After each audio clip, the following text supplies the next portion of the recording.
Hello friends, welcome to SSC. Friends, एक बार ये वीडियो सब तक शेयर कर दो ताकि जो भी एसएससी की तैयारी कर रहे हैं उन सभी के लिए एक इम्पोर्टेंट वीडियो है और सभी को हेल्प पहुँच सके। तो आज हम एसएससी सीजीएल 2021 में जो जितने भी इडियम फ्रेज पहुँचे गए हैं उन सभी पर डिस्कशन करेंगे। तो सीधा चलते हैं पेपर की तरफ। पहला क्वेश्चन है to raise the bars. To raise the bars friends, जैसे हम कोई भी गोल सेट करते हैं, है ना, एक मानो गोल सेट किया, फिर इसके ऊपर यहाँ तक हमने पार कर लिया, फिर उससे आगे और करते हैं, जैसे अब इससे ऊंचा गोल सेट करते हैं, फिर ये पार कर लिया, फिर इसके आगे और ऊंचा गोल सेट करते हैं, फिर ये भी पार कर लिया। तो ऐसे करते करते हम अपने गोल्स को पाते जाते हैं और ऊपर सेट करते जाते हैं। तो उसी प्रकार रेज द बार्स का मतलब होगा टू सेट हायर गोल्स। ठीक है, to set the higher goals. दूसरा है bang for the buck. Bang for the buck, देखो बैंग का मतलब होता है बैंग फॉर द बक, इसका मतलब होता है more value for the money. More value for the money. Option B is right. Option B इसका सही आंसर है, more value for the money. Buck का मतलब ही मनी होता है, इस बक का मतलब होता है मनी। ठीक है, ये जो बक है इसका मतलब होता है मनी। ठीक है, और ये बैंक का मतलब होता है वैल्यू। ठीक है, बैंक फॉर द बक यानी more value for money. Next है to walk on air. To walk on air इसी से मिलता जुलता और भी है, देखो in the air. In the air, in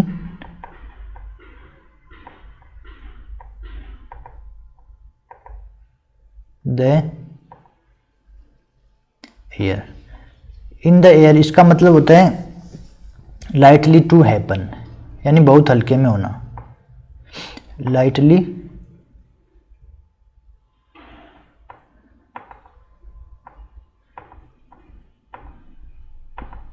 to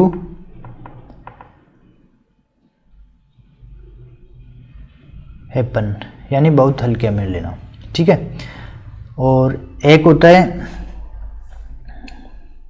beat the air. ठीक है, beat the air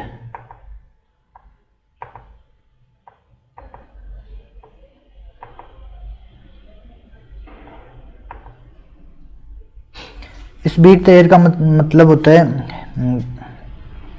time waste करना।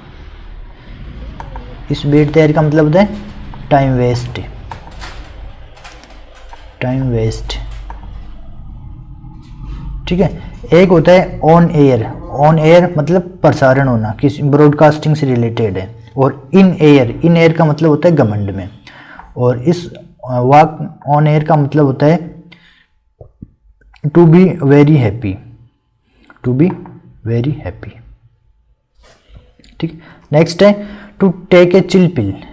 To take a chill pill. अब जब भी कोई व्यक्ति गुस्से में होता है तो हम कहते हैं ना भाई थोड़ा चिल पिल हो जा। तो टेक ए चिल पिल का मतलब होता है टू काम डाउन। ठीक है, नेक्स्ट है want to curl up and die.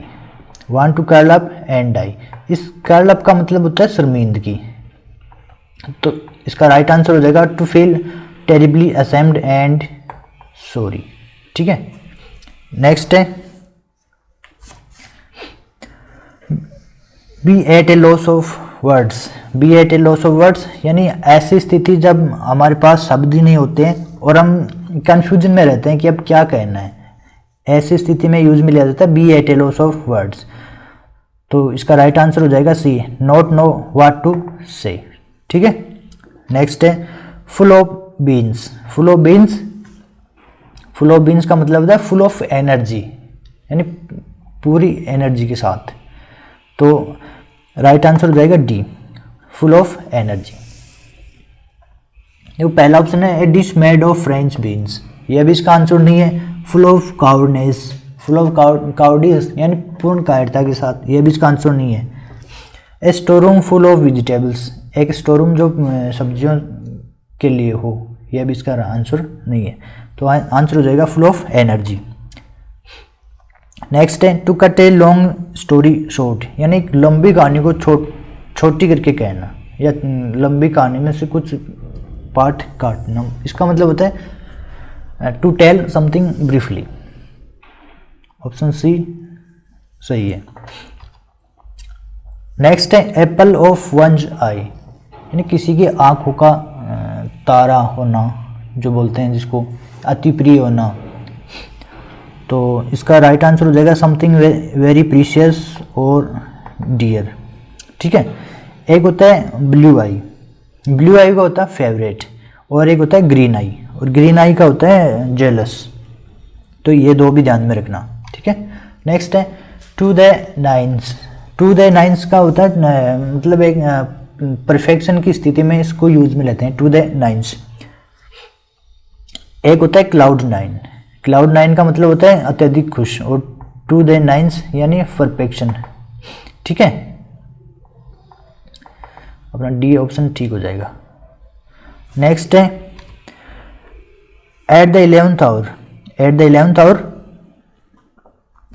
जैसे हम किसी कार्य को कर रहे हैं और उस कार्य के लिए हमारे पास बिल्कुल भी समय नहीं बचा है, या जैसे हम एग्ज़ाम देने जाते हैं तो अपना जो रिपोर्टिंग टाइम होता है ना, हम उसके करीब होते होते पहुंचते हैं। जैसे 12 बजे का रिपोर्टिंग टाइम है और हम 11:50 के लगभग से पहुंच रहे हैं,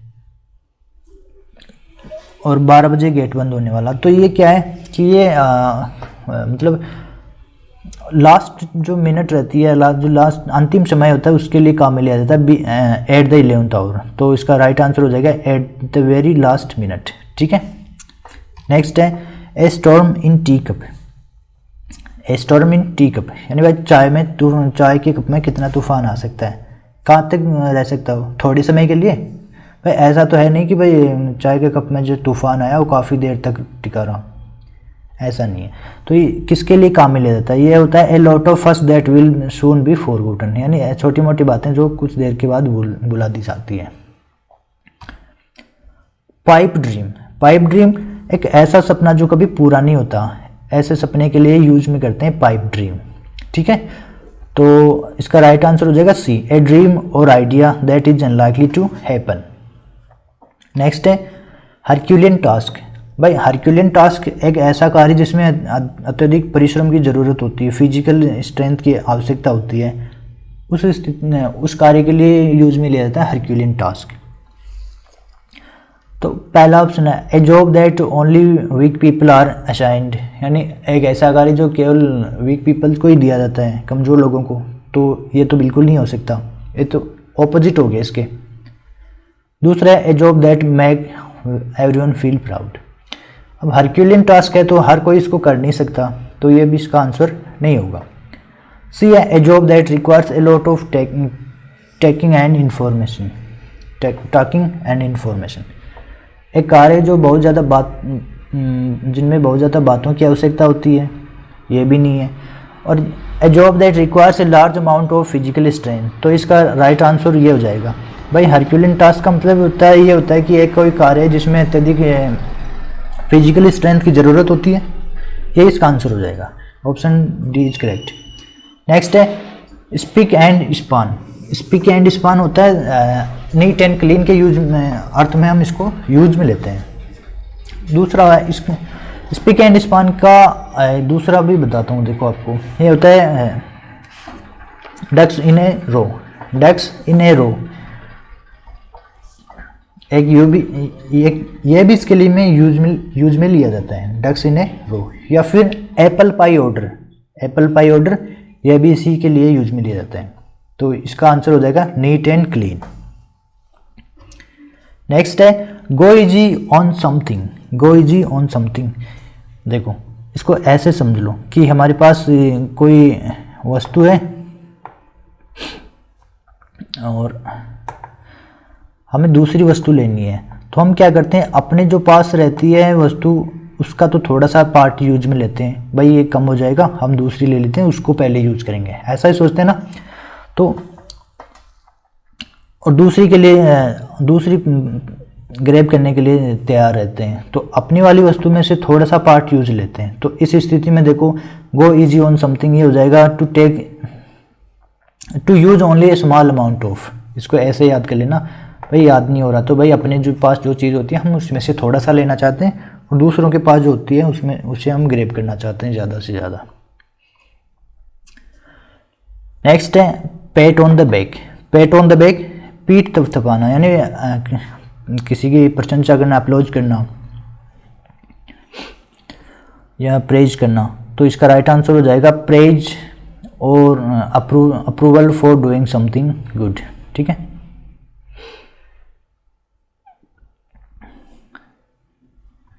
नेक्स्ट है wild goose chase. Wild goose chase भाई जैसे जंगल के जो जानवर होते हैं या जंगल का जो गूज होता है उसका हम पीछा करके उसको पकड़ सकते हैं क्या? नहीं ना। तो ऐसे मतलब टाइम वेस्ट के अर्थ में, या फिर कोई ऐसा कार्य जिसका कोई मतलब नहीं होता, जिसमें कुछ हम प्राप्त नहीं कर सकते, ऐसे कार्यों के लिए यूज में लिया जाता है wild goose chase. A worthless hunt और चेज। ठीक है, इसका आंसर हो जाएगा। नेक्स्ट है a kick in the teeth. A kick in the teeth का मतलब होता है a grave setback. A grave setback यानी एक बड़ा झटका। नेक्स्ट है a stumbling block. A stumbling block यानी एक ऐसा ब्लॉक जो होता है ना, जैसे हम किसी हार्डल के लिए यूज में लेते हैं, हिंड्रेंस बाधा, हिंडर, उसके लिए यूज में ले जाते हैं। भाई ये रास्ता है अपना और इसमें ये ब्लॉक आते जा रहे हैं, तो इसका ये हो जाएगा एन ऑब्स्टेकल टू प्रोग्रेस, यानी बाधा में एक प्रोग्रेस में एक बाधा। An obstacle to progress, progress में एक बाधा, ये इसका राइट आंसर हो जाएगा। नेक्स्ट है ए लायंस शेयर। लायंस शेयर होता है एक बड़ा हिस्सा, यानी जो भी चीज़ शेयर करते हैं उसमें बड़े हिस्से को बोलते हैं लायंस शेयर। और वैसे भी लायन तो जंगल का राजा होता है, वो तो अपना बड़ा हिस्सा ही रखेगा। तो इसका राइट आंसर हो जाएगा the greatest and most desirable portion of something. ठीक है, आंसर ये अपना सी वाला हो जाएगा। नेक्स्ट है ए लाइव वायर। लाइव वायर ये फुल ऑफ एनर्जेटिक जो पर्सन होते हैं उनके लिए यूज में लिया जाता है। ए लाइव वायर जो एक्टिव रहते हैं, तो इसका राइट आंसर हो जाएगा बी, वेरी एक्टिव और एनर्जेटिक पर्सन। नेक्स्ट है sit on the fence. Sit on the fence, देखो दो व्यक्ति किसी तीसरे के पास जाते हैं और वो व्यक्ति एक जगह मध्यस्थ हो जाता है, कहता है भाई नहीं भाई मैं न तो तुम्हारे साथ चलूँगा और न इसी के साथ चलूँगा, मैं तो बैठा बैठा देखूँगा, अपना निर्णय नहीं दूंगा। तो ऐसे व्यक्ति क्या करते हैं, सिट ऑन द फेंस ये होते हैं, यानी दीवार पर बैठ जाते हैं और देखते रहते हैं कि क्या कर रहे हैं। तो इसके लिए यूज में लेते हैं avoid making a decision. Avoid making a decision. Next है fair and square. Fair and square ये होता है अकॉर्डिंग टू द रूल्स, इसके लिए यूज में ले जाता है फेयर एंड स्क्वायर। ठीक है, नेक्स्ट है a bad egg. A bad egg होता है एक ऐसा व्यक्ति जो डिसऑनेस्ट हो और अनरिलायबल हो, जो विश्वसनीय नहीं होता है, उसके लिए यूज में ले जाता है एक बैड एग। तो फर्स्ट ऑप्शन है someone who is dishonest and unreliable, तो ये इसका राइट आंसर हो जाएगा। ठीक है, नेक्स्ट है tide someone over. Tide someone over यानी किसी को पैसों के लिए टेम्पोरेरी हेल्प करते हैं ना, उसके लिए यूज में लिया जाता है टाइड समवन ओवर। तो ये हो जाएगा give temporary help usually financially, किसी को फाइनेंशियल हेल्प देना टेम्पोरेरी। नेक्स्ट है टू पे लिप सर्विस। टू पे लिप सर्विस, देखो इसको कैसे याद रखोगे, जैसे हमने किसी को कहा अपनी फैमिली में या किसी को भी मान लो जो अपने से छोटा है कि भाई एक गिलास पानी लेके आ, तो वो कहता है क्यों, खुद ही ले आओ, मैं क्यों ला के दूँ। तो उसने अपनी लिप सर्विस पे की है, मतलब जो इनसिंसियर टाइप के लोग होते हैं उसके लिए यूज में लिया जाता है, टू पे लिप सर्विस। तो इसका हो जाएगा to be insincere, to be insincere. Next है to get the ball rolling, to get the ball rolling यानी कोई भी बॉल है, मान लो ये बॉल है, अब इसको रोल करने के लिए क्या करना पड़ता है, हम इस पे फोर्स लगाते हैं तब जाके ये आगे रोल हो पाती है ना। तो यानी कार्य को शुरू करने के लिए, कार्य शुरू की स्थिति में ये होता है कि हम इस पे फोर्स लगा रहे हैं और इसने आगे रोल करना स्टार्ट किया, यानी प्रोग्रेस करनी स्टार्ट की, ये प्रोसेस स्टार्ट होगी। तो अब देखो ऑप्शन देखते हैं, टू मैच एन अपॉइंटमेंट, ये नहीं हो सकता, ये गलत है। दूसरा है to keep working until late, ये भी इसका नहीं है। थर्ड है to play a ball game well, तो ये भी नहीं हो सकता। और लास्ट है टू बिगिन ए प्रोसेस, तो ये इसका राइट आंसर हो जाएगा। ठीक है, नेक्स्ट है through thick and thin. Through thick and thin होता है किसी भी हालत में या किसी भी कंडीशन में, तो इसका जो राइट आंसर हो जाएगा under all conditions, under all conditions. ठीक है, अब ना नेक्स्ट वर्ड है, नेक्स्ट इडियम है on the horizon. On the origin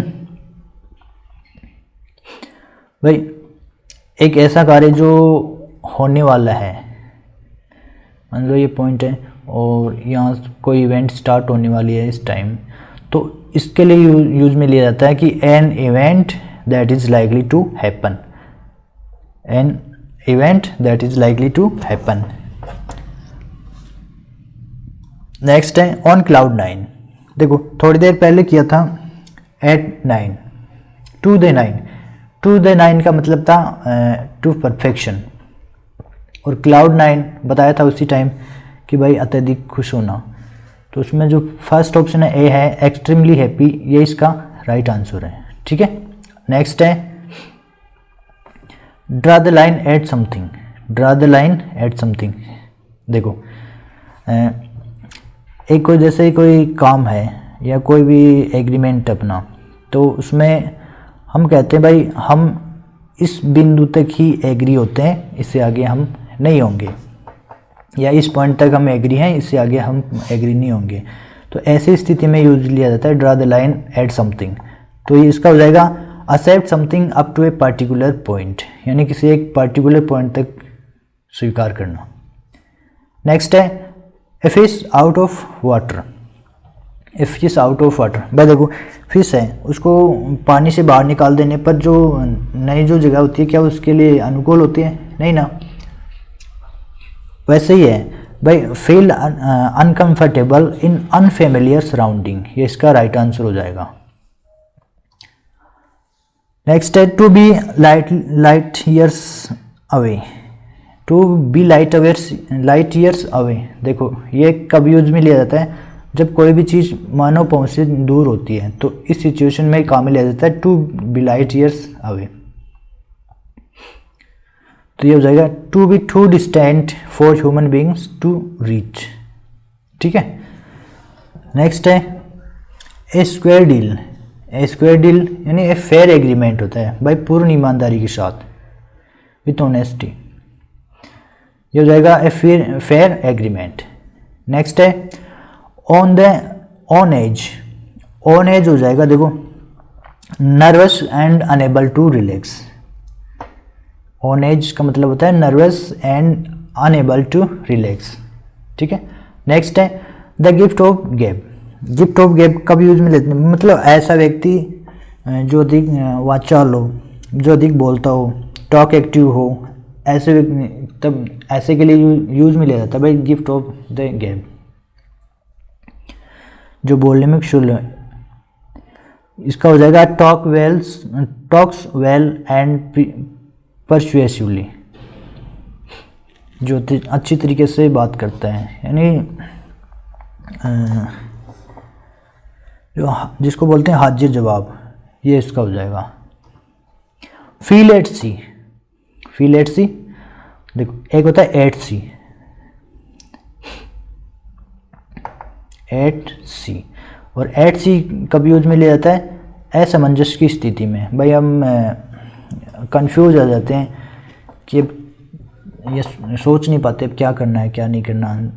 इसको ऐसे याद कर लो भाई, हम जैसे समुद्र में हैं, चारों तरफ पानी पानी है, हम जिधर जिस साइड भी देखते हैं पानी पानी और पानी पानी दिखाई देता है, तो हम कंफ्यूज हो जाते हैं कि अब किस साइड में चलें और किस साइड में न चलें। तो इस सिचुएशन के लिए यूज में लिया जाता है फील लॉस्ट और कंफ्यूज्ड। डी अपना राइट आंसर हो जाएगा। नेक्स्ट है ड्विंडलिंग वंस थंब। बोरिंग वाली सिचुएशन में ये यूज में लिया जाता है twiddling one's thumb, feeling bored. Next है out of blue. Out of blue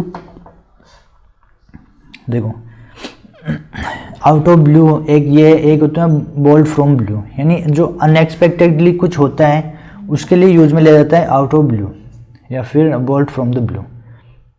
तो इसका राइट आंसर हो जाएगा कंप्लीटली अनएक्सपेक्टेडली। ठीक है। नेक्स्ट है to fan the flames. To fan the flames. Flames होती है ज्वाला, अग्नि की लपटें। ठीक है। और उसको हम फैन करेंगे, यानी उसको हम हवा देंगे तो क्या हो जाएगी, और ऊपर उठेंगी। यानी कि जो भी कोई बैड सिचुएशन है उसको और अधिक बैड करने पर, वर्स करने पर, और अधिक वर्स करने के लिए ये यूज में लिया जाता है to make a bad situation worse, यानी बुरी स्थिति को और भी बदतर बना देना। To fight tooth and nail. अपने ये तब यूज में लिया जाता है जब हम किसी से झगड़ा करते हैं, लड़ाई करते हैं, तो अब पूरे जोर के साथ लड़ते हैं, उस सिचुएशन में होता है to fight tooth and nail. तो ये हो जाएगा इसका टू फाइट और compete with a great ferocity and intensity.